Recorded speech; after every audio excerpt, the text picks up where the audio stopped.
The stock market has had about 3 months of gains. It's gone up and up and up. And now here we are in early February, and where does it go from here? Has it run out of steam? I thought a good analysis of this was done by Tom Lee, and I'm going to begin by playing a clip from him and look at his analysis. Hi, I'm Ben Reppond. Welcome to my YouTube broadcast. Today is February 6, 2024. As I said, I'm going to begin with Tom Lee, a clip from him. And the reason I'm playing it is because he got it right, exactly right in 2023, and even into early 2024. So now he is making a shift based on his analysis and saying, from here on, for a while, I don't know how long he's referring to. It seems like he's referring to maybe a month or two. But for a short period of time, we're not going to have a crash, but we are going to have some kind of a pullback. Now, he calls it, I've never heard this term, he calls it a big air pocket. That's interesting. But what he's really saying is a pullback. And so as an investor, and I'm not saying, Tom Lee is right. I'm just saying if you believe this or you are inclined to believe this, you can think of the fact that the market is probably due at this point after a 3-month run-up of some kind of a correction. And how long that will last and how far down it will go, that may depend on other variables. But for now, I thought his analysis was correct. And again, he's nailed it for, I don't know, about 15 months or so. So take a listen to Tom Lee. When you came on last call last time, you made an interesting prediction. I want to play that. Here it is. I think it's possible that we make a minor new high before the end of the month, and then we might have something like a 7% drawdown. Since then, the Dow and S&P 500 have hit record highs. I mean, I think we're on track now for 5 days of new records. Are you still predicting a pullback, and what would be the catalyst there? Well, as that clip said, we expected new highs by late January, which was on schedule. And I think this week is going to tell us how much further we go. We were sort of penciling in 5,000, and we could maybe go higher. But from there, yeah, I think an air pocket forms because, one, as you sort of pointed out, investors will get nervous about the Fed and when they start tightening.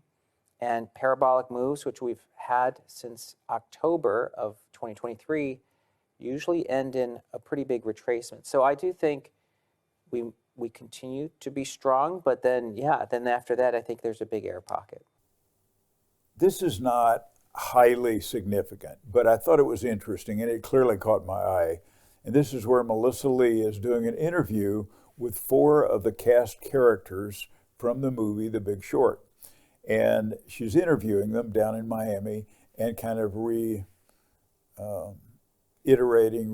some of the moments of the movie and then getting their opinion on what they see going forward. Now, these are traders. These are professional traders who actually were selected for parts in the movie. So professionally, I think they have at least an opinion here.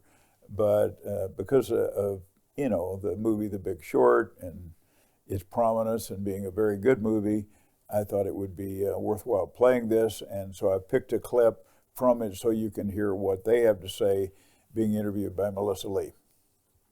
With us now, Danny Moses, Steve Eisman, Vincent Daniel, and Porter Collins. And by the way, this is a TV first to have all these guys here at the same time, at the same table. That's so true. Thank you guys for being here. Great to be here. Thanks for having me. Thank you. We showed a clip from the movie, so I got to ask you, and I asked you this in the panel, how much of it was true? What do you think? What do you think? The book was 100% accurate. I would say the movie was 75, 85% accurate, but the way that Adam McKay was able to explain CDOs to people the way he did with the fourth wall was amazing.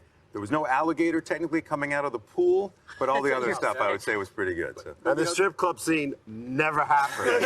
Of course not. Of course not. But it was 20 years ago almost that we came down here to Florida, and there was all this building and there was no people, and so that's when that scene where Steve came back. It's a problem. When you went there and you saw the foreclosed properties, and they were empty, and the bills were piling up, et cetera, you knew you're on to something. It was pretty obvious. Yeah. Are there any trades today that you have as much conviction in as you did back then? Steve.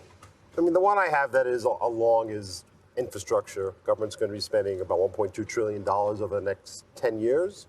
So there are a lot of things to do.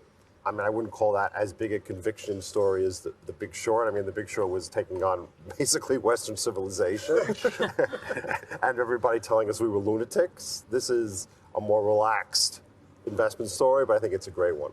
Things have changed a lot in the financial system. Have they changed to the point where there won't be a trade like that?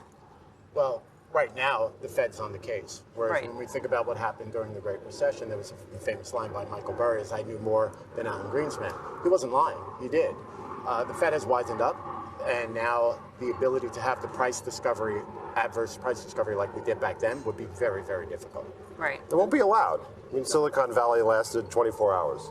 Exactly. That was it. It was a But the blip. only other time where the Fed was offsides was in 21, 22, where they were way behind the curve on inflation. And that was a time where short sellers could really profit because they knew the Fed was offsides. And so, you know, that's not the case today. You know, the Fed has 400 or 500 basis points of cuts in their back pocket if something bad happens. So that's what, as a short seller, you're fearful of that. So if something bad if that happens, they just cut rates pretty quickly. We So. know that it's a much more difficult business to be a short seller these days. So I'm wondering, Danny, in terms of finding that trade, how have you changed your approach? Well, the four of us traded pre-financial crisis, Right. during financial crisis, and we've all traded post, not necessarily together, Porter Vinny more than the four of us, but I think there's still bits and pieces of it alive. What do I mean? Back then, there was glimpses of, you know, tech companies or there were companies posing as tech companies that were just consumer finance companies. You see those pieces today. You see Upstart and Affirm and those. And we've seen that game before. We know how that ends. These are specialty finance companies, and when credit comes back to haunt them, they're balance sheeting now the same way the mortgage companies did. They couldn't get it off their balance sheet. Those are the things that I look for. And yes, these are smaller companies that maybe not the rest of the investment community can get on, but these are things. So I see glimpses of it always. So I have a different approach. I was born Jewish and I've converted to long only. I literally just made that up right here. That was my epiphany about that question. Needlepoint that into a pillow or thank something. you. Yeah. So I've been reading a lot about job cuts.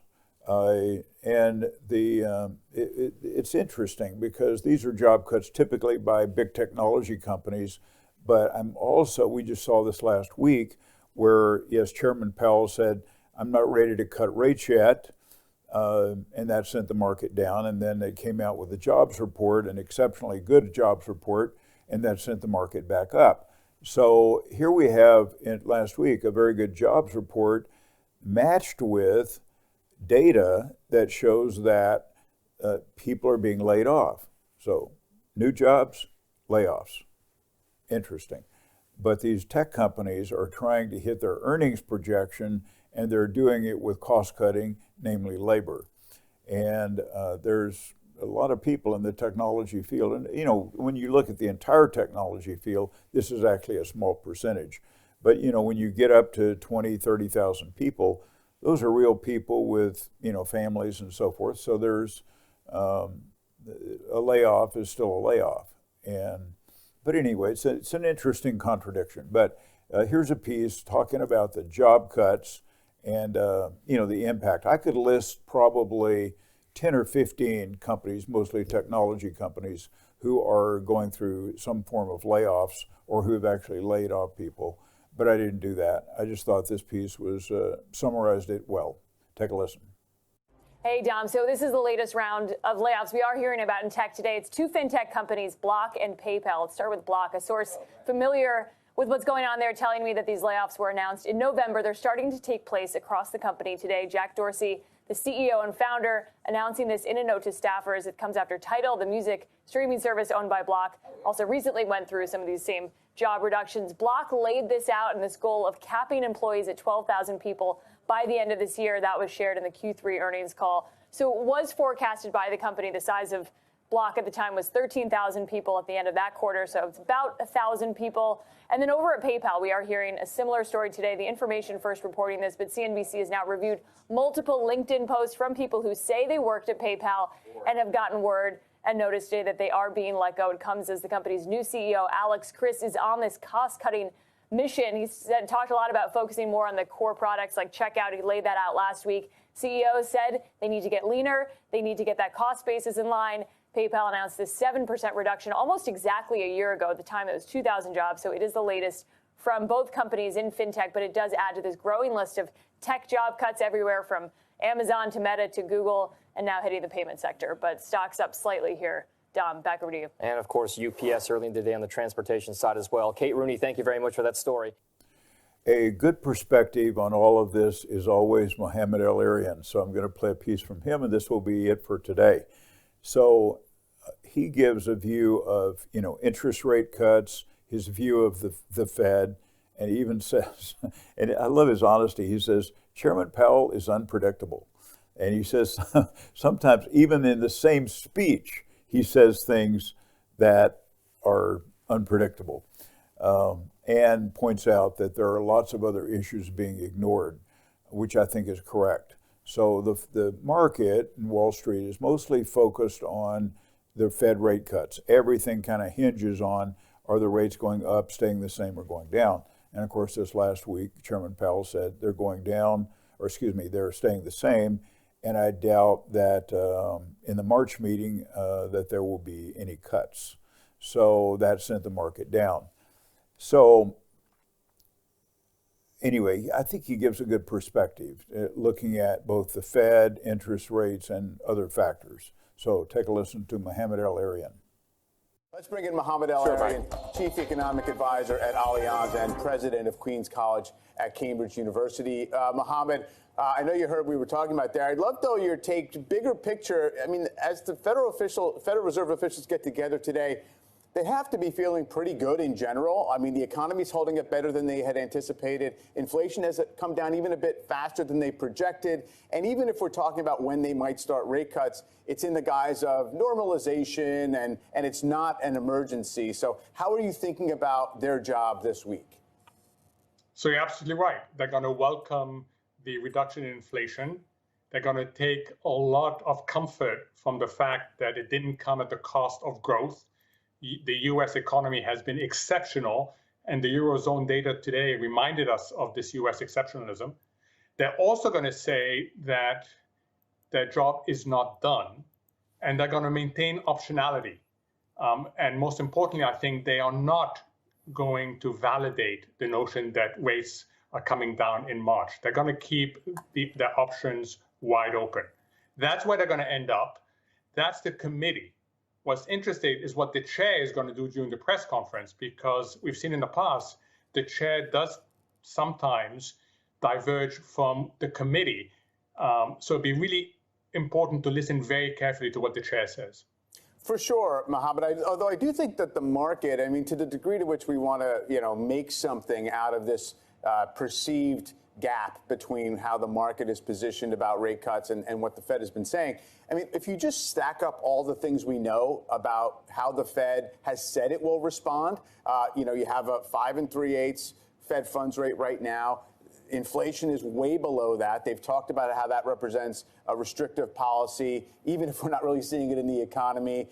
We've had this 6-month average. A lot of people are seizing on of core inflation being very close to target. And so all those things put together, and, Powell has said, yeah, of course we're going to be cutting before we get to target. So I guess the question is just exactly how much work do you think he'll even try to do to talk the market in a different direction?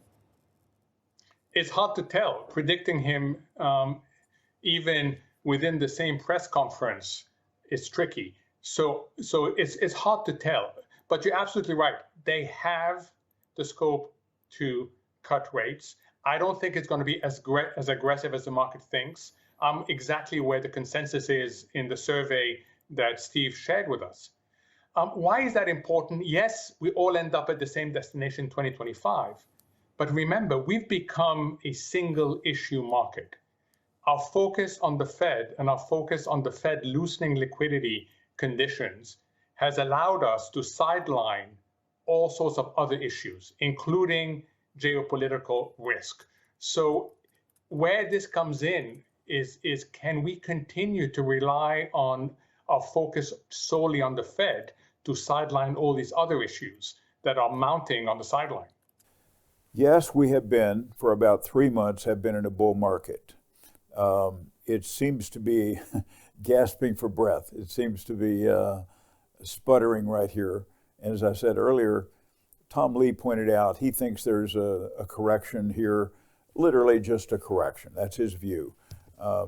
And I tend to agree with that. It doesn't feel like we're headed for any kind of a crash anytime soon.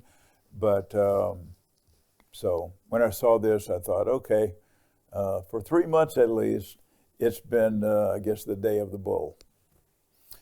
Thank you for watching. If you have questions or comments, leave them in the comment section below.